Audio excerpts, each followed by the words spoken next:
y mete esa hojita. Yo quise también utilizar ese recurso de meter una hojita antes de meter la pata. Bueno, que escribí, que se titula ciertamente Preámbulo, se juega insertar. Y bueno, lo escribí esta mañana, muy temprano, y no sabía, bueno, quizás porque inconscientemente preveía lo que iba a ocurrir esta mañana con la intervención de mi querido y admirado amigo Raúl Antelo, y sabía lo que venía para los ponentes siguientes, ¿verdad? Enfrentarse a esa apabullante y extraordinaria capacidad de conectar saberes y producir una experiencia iluminadora, que es una de las cosas por las cuales recordamos y queremos, entre otras cosas, a Raúl.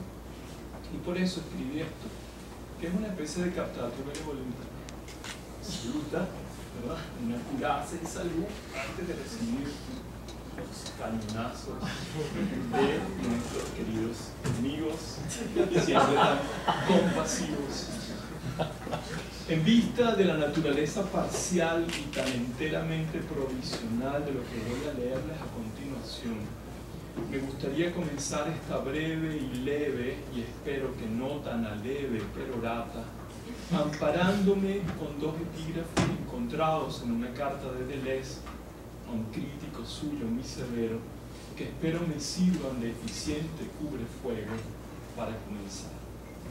El primero dice, y resultará obvio y quizás hasta muy astuto después de lo que oirán, dice: se habla desde el fondo de lo que no se conoce, desde el fondo del propio subdesarrollo. Ustedes dirán que así hablamos todos, menos Raúl Antelo. Pero yo pienso que ninguno, al menos en mi caso, ahora lo hace como yo. Anormal entre anormales, sí los hay. El segundo epígrafe dice más picante, desafiante y hasta descaradamente lo siguiente: ¿por qué no tendría derecho a hablar de medicina sin ser médico si hablo de ella como un perro? Y yo voy a hablar como un perro de Ramos Sucre. ¿Por qué no podría hablar de la droga sin ser drogadicto si hablo de ella como un pájaro? ¿Por qué no podría inventar un discurso sobre cualquier cosa, incluso aunque se trate de un discurso completamente irreal o artificial, sin que se me tengan que reclamar títulos que para ello me autorizan? Si la droga produce a veces delirios, ¿por qué no podría yo delirar sobre la droga? Este segundo epígrafe me permitan prolongar un poco este umbral para ganar tiempo, refiriéndome rápidamente a la naturaleza del maravilloso embrollo en el que nos ha metido Eleonora Crocker al inventar la aventura de este proyecto que involucra de nuevo, que Deleuze me perdone, la política con la clínica, intentando confundirlas para mejor provecho de nuestras pobres hermenéuticas.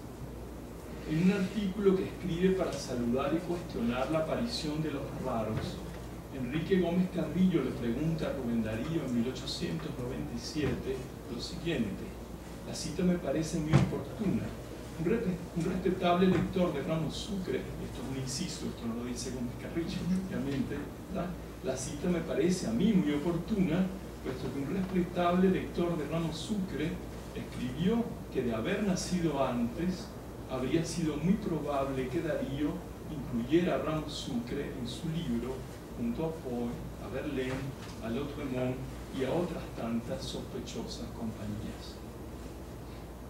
Le Conte de Lille, raro, más notó raro, casi tanto como Zola y Dumas, porque supongo que lo que usted ha querido decir, le dice Gómez Carrillo a Darío, es extraños poco parecidos a los demás literatos y también poco conocidos. Pues si lo que quiso significar fue raros con intensidad de talento, nadie lo es tanto como Molière o Cervantes. Este intento de definición por parte de Gómez Carrillo puede servirnos para plantear el problema de la anormalidad como criterio de interpretación literaria. Lo primero que invita a pensar ese intento es que plantear la anormalidad en la literatura y el arte es casi una tautología. La literatura y el arte, al menos en la modernidad, han sido estados de excepción de la vida social, estados de excepción de la subjetividad. Dicho en otros términos, todos los artistas y todos los escritores serían anormales por naturaleza, estarían siempre en condición de extrañeza con respecto a cierta normatividad social establecida. Sin embargo, también es cierto que esta anormalidad distintiva está de diversas maneras ya normativizada. Podría decirse que forma parte de la norma social imperante considerar al artista y al escritor como anormales, es decir, es normal en este sentido su anormalidad. Ahora bien, probablemente es cierto que dentro de esa anormalidad normativizada pueden describirse maneras o modalidades inesperadas, impredecibles, no catalogadas de anormalidad. Siempre es posible un nivel otro de extrañeza, de extravagancia o de rareza que provoque una forma de ilegibilidad o de resistencia a la captura normativa. Sobrevolando estas inquietudes o perplejidades, el texto de Gómez Carrillo ofrece además la posibilidad de ser un poco más analíticos en la definición de la rareza. Estarían los raros en tanto que poco conocidos y los raros en tanto que poco parecidos a los ya conocidos. Pero también estarían los que Gómez Carrillo llama raros con intensidad de talento, algo así como sujetos excepcionales por la potencia de sensibilidad y de inteligencia que ponen de manifiesto en sus prácticas. Como quiera que sea, es posible que en este párrafo haya un nudo de posibilidades para plantear la anormalidad ramosucreana, una anormalidad que intentamos definir como ilegibilidad, es decir, como resistencia a la captura normativa, por ejemplo, de la crítica literaria vigente en el momento en que aparecen sus libros, esto es, entre 1921 y 1929.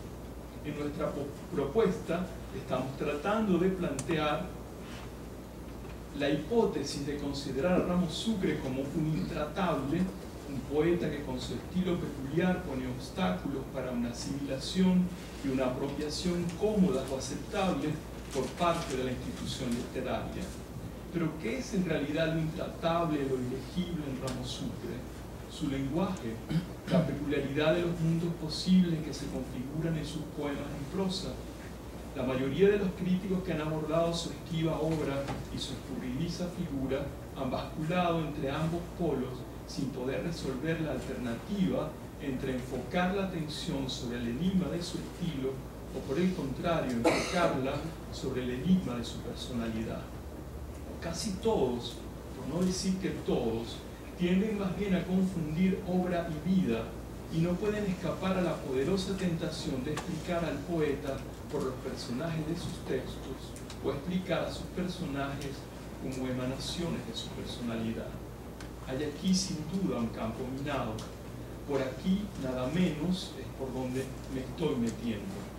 Y quién sabe, alguien podría salir herido.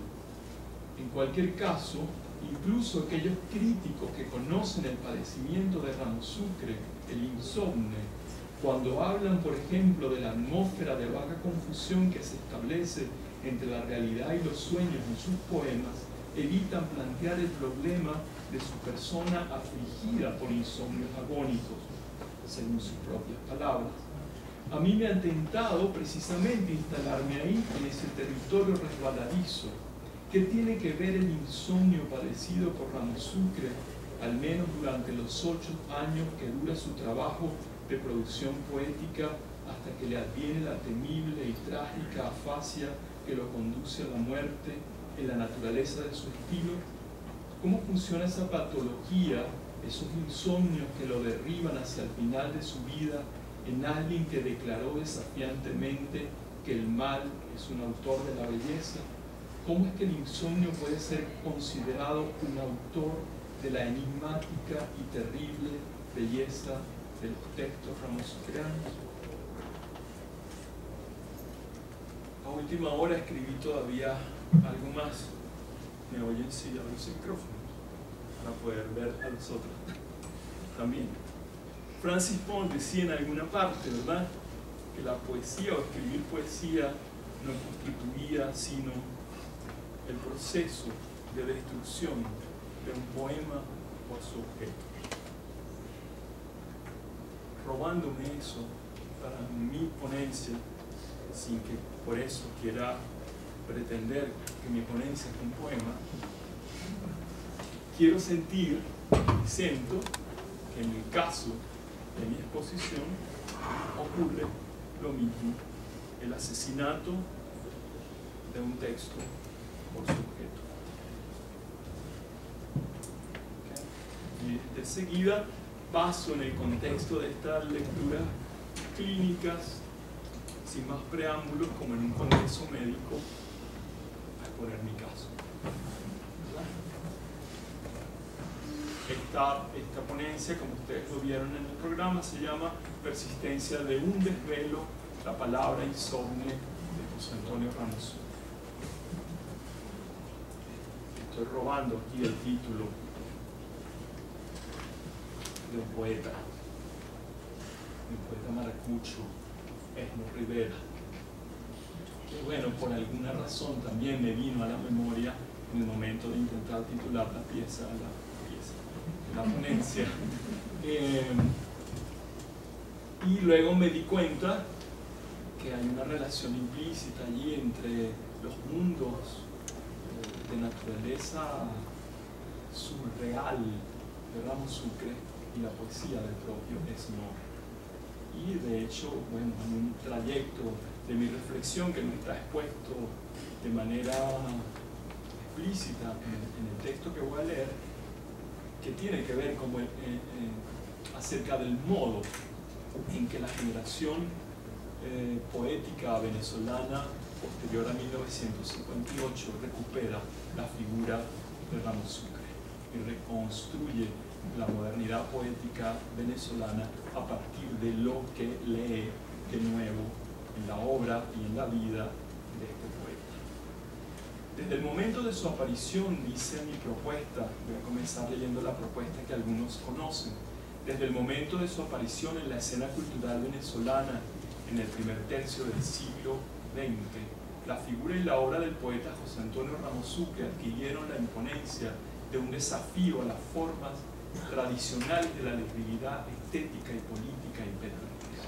Inclasificable por fatalidad y por vocación, el cuerpo textual de su obra puede ser considerado como la correlación simbólica de su cuerpo orgánico anómalo atravesado por la herida mortal del insomnio. En esta aproximación a su caso intentamos explorar el problema de la ilegibilidad de ese cuerpo desafiante en lo textual y en lo biográfico. Cómo se recibió a este raro en el momento de su aparición y cómo se le incorporó posteriormente al canon, en qué consiste su rareza vital y su rareza esclística, cómo puede la persistencia del desvelo determinar la aparición de una palabra insomne que no duerme, pero sueña. Así establecía yo hace ya muchos meses la pregunta o las preguntas a propósito de las cuales quería reflexionar en este encuentro. Obviamente ese planteamiento me ata, tengo una deuda con él y debo responder a ese planteamiento, pero seguramente, como verán en lo que sigue, no he podido ser lo suficientemente fiel con lo que ese planteamiento entraña. ¿Cómo se ve en este planteamiento del caso Ramos Sucre? Se definen dos campos de problemas.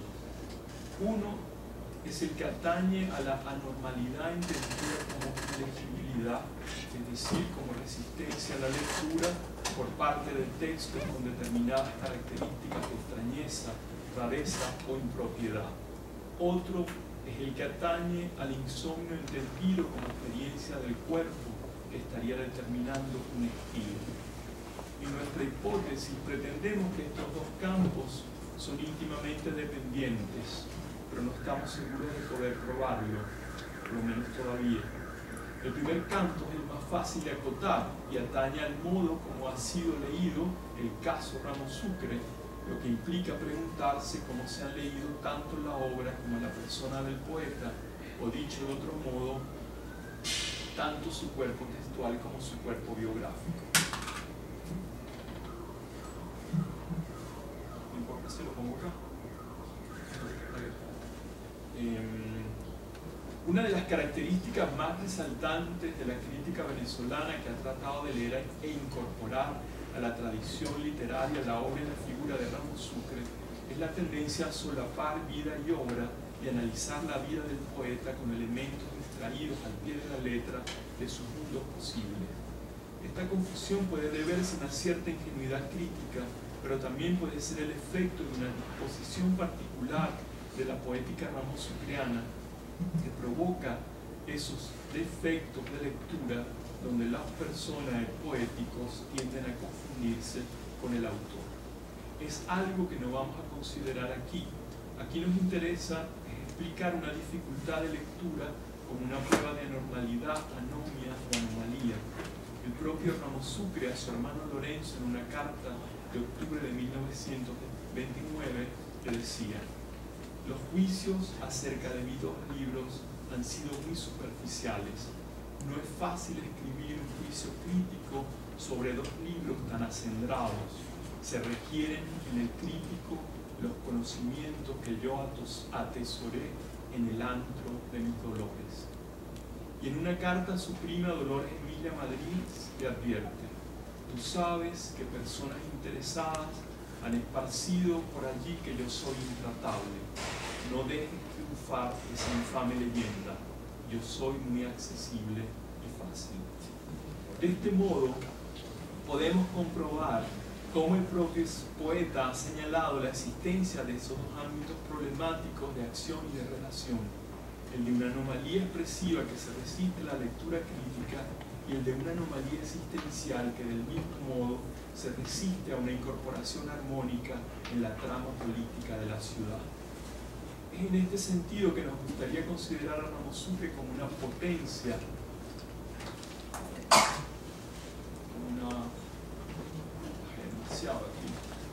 en este sentido que nos gustaría considerar a Ramos Sucre como una potencia que desafía nuestra necesidad de captura hermenéutica. Ello nos obliga a plantearnos y replantearnos varias preguntas. ¿Cómo situar su originalidad? ¿Cómo atenderla a propósito de las condiciones de posibilidad que determinan el momento en que Ramos Sucre vive y trabaja, que determinan el espacio cultural en el que su cuerpo se enferma y busca salidas, líneas de fuga para expresarse en dimensiones lingüísticas e imaginarias anormales, excepcionales, excéntricas? ¿Cómo conquista visibilidad en nuestro campo cultural a partir de los años 60? ¿Por qué recuperan los escritores venezolanos de esa época su legado? ¿De qué modo se establecen las condiciones que explican la emergencia de su figura en un campo minado por tensiones ideológicas y políticas muy fuertes, muy violentas? El desafío ramosucreano a la doble necesidad social de captura hermenéutica de los discursos y de determinación normativa de los individuos tiene dos momentos y dos espacios de manifestación bien diferenciados. Uno corresponde a la recepción crítica contemporánea a la aparición de los textos en vida del poeta e inmediatamente después de su muerte, cuando termina una buena cantidad de recensiones atravesadas por la pulsión testimonial y epitáfica, cuando no elegía acá del ausente. El otro corresponde a la recuperación crítica del poeta promovida por una nueva generación de lectores que se organizan alrededor de la edición de las obras completas de 1956. Este segundo momento, anticipado por el libro de Carlos Augusto León, Las Piedras Mágicas, editado en 1945, y por algunos textos críticos previos, adquiere su consistencia con la apropiación que los poetas de la generación de 1958 hacen de la poesía y sobre todo, a mi entender, de la figura de Ramos Sucre como modelo de poeta moderno nacional. Una revisión superficial de estos dos campos de confrontación nos muestra una abundante recepción crítica.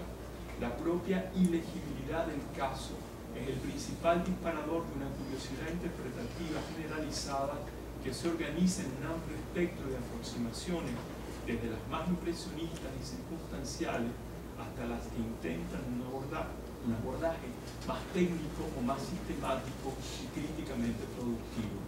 En esta exposición preliminar me referiré de manera muy panorámica a ese variopinto paisaje de la recepción ramo-sucreana y me limitaré a comentar algunos textos puntuales.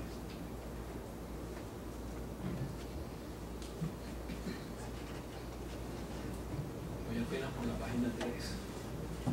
El segundo campo, con mucho, es el más complejo, delicado, peligroso y escurridizo, y es precisamente el que a mí me interesa abordar.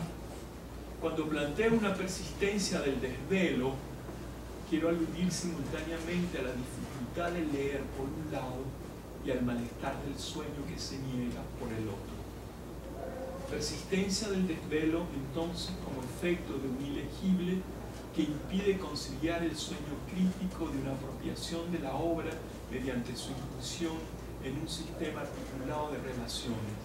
Esto corresponde al primer campo y, como dije, resulta más o menos accesible a una investigación como la que me planteo. Pero persistencia del desvelo remite también a la imposibilidad de conciliar el sueño, a una vigilia recurrente y obsesiva que pone al borde de la locura a quien la padece. Y es aquí donde me ha parecido pertinente escribir el problema del estilo, un problema que, siguiendo a Barthes, debe definirse o se define siempre en relación con el cuerpo, con un cuerpo específico, con una cierta sensibilidad. Para Barthes, el estilo es la cosa del escritor, ese algo sintomático, marca o estigma que determina una peculiaridad, una singularidad destacada. Esa cosa, por supuesto, atañe al cuerpo. Bajo el nombre de estilo, leemos en el grado 0 de la escritura, se forma un lenguaje autárquico que se hunde en la mitología personal secreta del autor, en esa hipofísica de las palabras, donde se instalan de una vez por todas los grandes temas verbales de su existencia. Esa hipofísica de las palabras es lo que para mí entraña la carne donde el estilo se inscribe, pues ciertamente, y vuelvo a Barthes, el estilo es propiamente, como él dice, la transmutación de un humor. En Ramos Sucre encontramos efectivamente ese lenguaje autárquico que pone en evidencia la existencia de un estilo.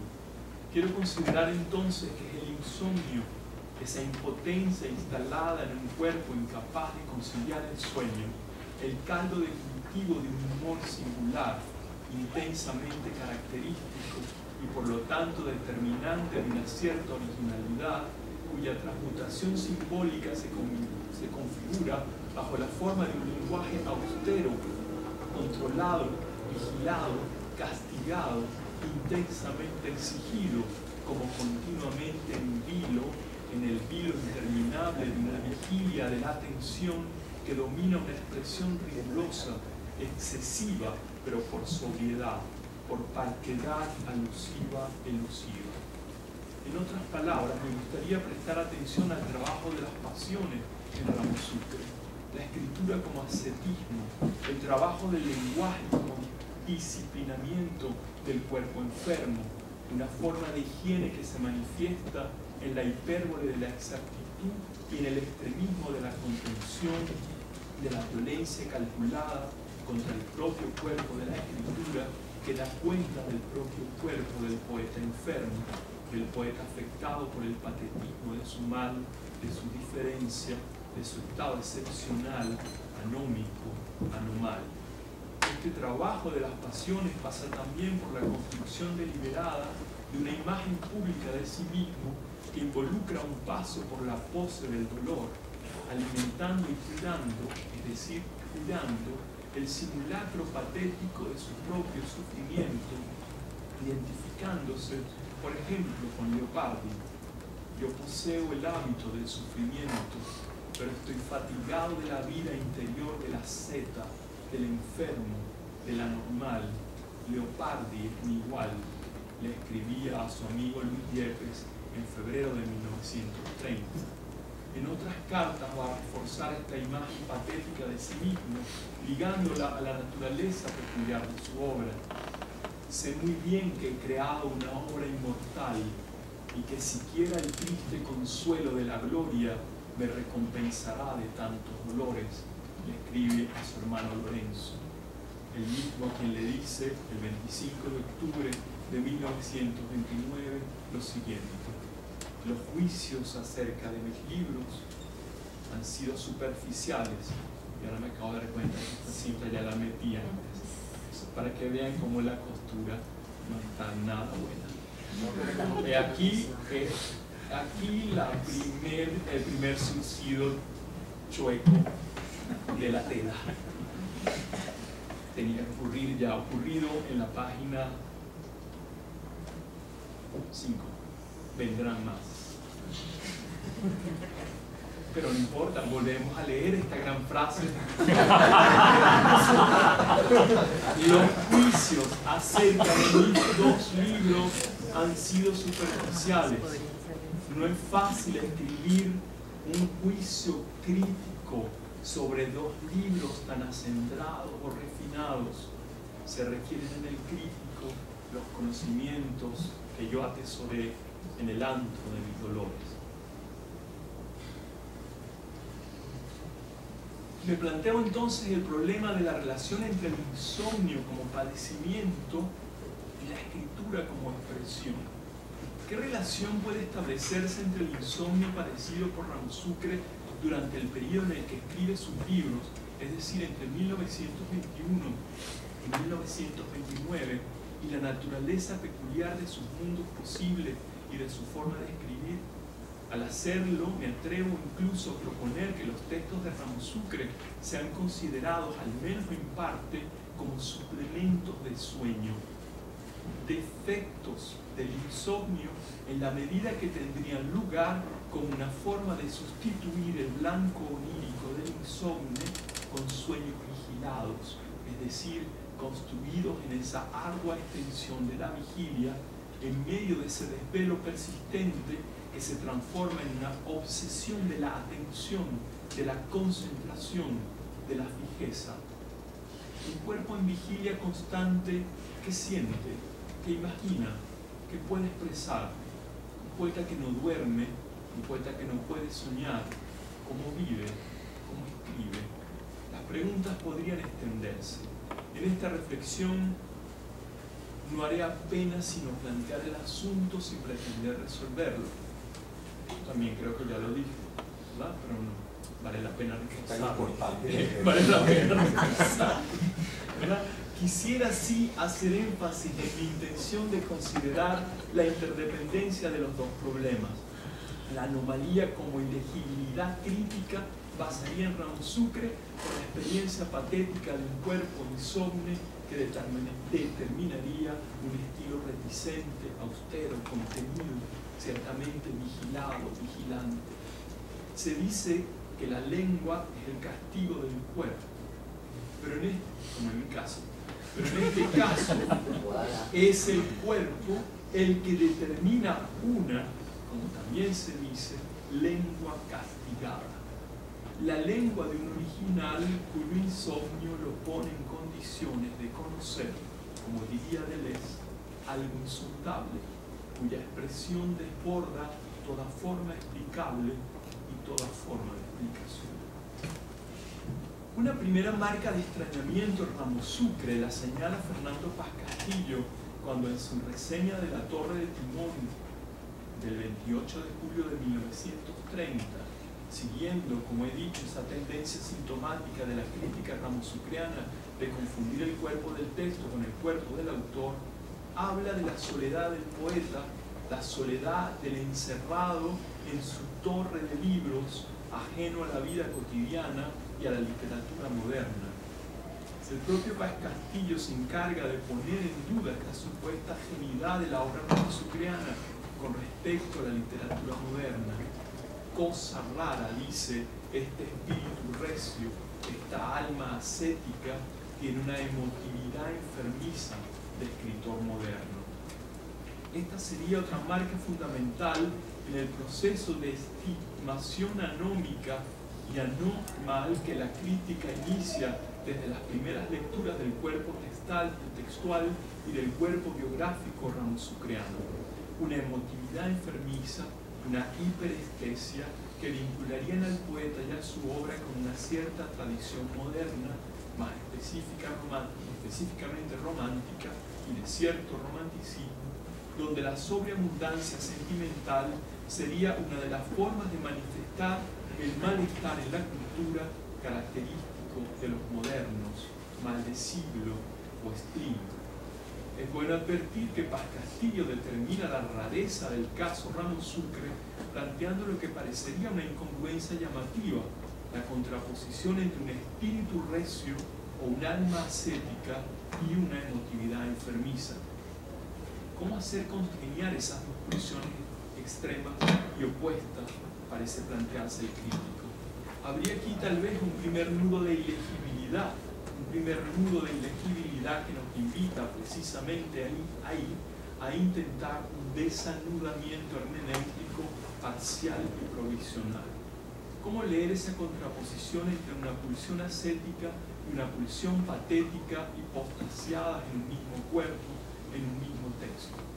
Este nudo de aparente ilegibilidad crítica nos invita además a plantear de entrada no solo que la anomalía o la anormalidad, o aún todavía su potencia anómica y por lo tanto anormal y nómada en fuga de Ramo-Sucre, es el producto de un determinado grado de ilegibilidad textual, sino que nos invita a ver al mismo tiempo que esa rareza, que esa extrañeza anómica es también, y no menos fundamentalmente, el producto de un cierto grado de ilegibilidad social. Estaríamos entonces frente a una doble consideración del caso Ramo-Sucre, primero como un problema de ilegibilidad de la obra y por lo tanto como un problema de resistencia a la captura crítica normativa de una textualidad que escaparía en términos otra vez deleuzianos a las leyes generales de la lengua y más específicamente a los presupuestos de la convención literaria vigente y de las condiciones de posibilidad expresiva existentes en el momento de su aparición. Segundo, como un problema de ilegibilidad del cuerpo y por lo tanto como un problema de resistencia a la captura social normativa, sobre todo en la medida en que ese cuerpo anómalo, hiperestésico, patológicamente emotivo, pasa desapercibido a la mayor parte de los sensores y los sensores sociales, incapaces de detectar esa anomalía, esa hiperestesia, esa emotividad enfermiza, porque ésta se encuentra encubierta, disimulada.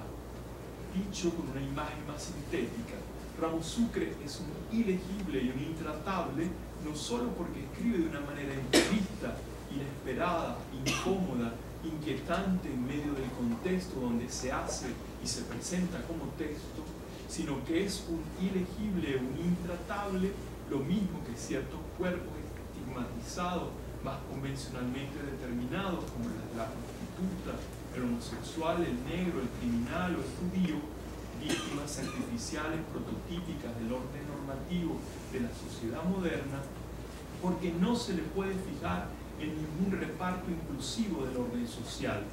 Atildado funcionario de impecable apariencia, eficiente y respetuoso de la moral de las costumbres imperantes, es al mismo tiempo un solitario, alguien que porta un secreto incompartido, algo enigmático que acecha o amenaza a la voluntad de control del orden social. Incómodo, pues, como sujeto cívico e incómodo como sujeto esteta, como funcionario y como poeta. Como portador de un secreto que se resiste a su develamiento, Ramo Sucre podría ser considerado un original en términos delesianos, es decir, como una de esas figuras de vida y de saber que conocen algo inexpresable. En cierta medida, si seguimos la deriva de la crítica ramosucreana nacional en su intento por incorporar a Ramo Sucre a la norma literaria, ese secreto está abiertamente establecido en la rareza de sus mundos narrados y en la peculiaridad de sus elecciones léxicas y sus disposiciones gramaticales. En su caso, ciertamente se podría decir, con Deleuze una vez más, que es uno de aquellos cuyas palabras escapan a las leyes generales de la lengua, cuyas palabras que se presentan como vestigios o residuos de una... Hay un que se me coló, cuyas palabras se presentan como vestigios o residuos de una lengua única, original y primaria, y arrastran el lenguaje en su totalidad hacia el límite del silencio o de la música. Para el autor de las torres para el autor de la Torre de Timón, el mundo exterior no existe. La vida para él es una serie de cerebraciones más o menos arbitrarias. Digo la vida y no el arte, porque su arte es un traslado fiel de su manera de vivir, incomprendida y maniática. Prosigue Pascastillo. Esta nueva acotación crítica del caso Ramo Sucre nos proporciona elementos adicionales para desanudar el nudo de las ilegibilidades que hacen inelegible, o en todo caso difícil de elegir y de situar en alguna parte de la repartición de lo sensible, vigente o imperante al poeta y al ciudadano, al libro y al cuerpo. La rareza de Ramo Sucre no pasa solo entonces por la determinación de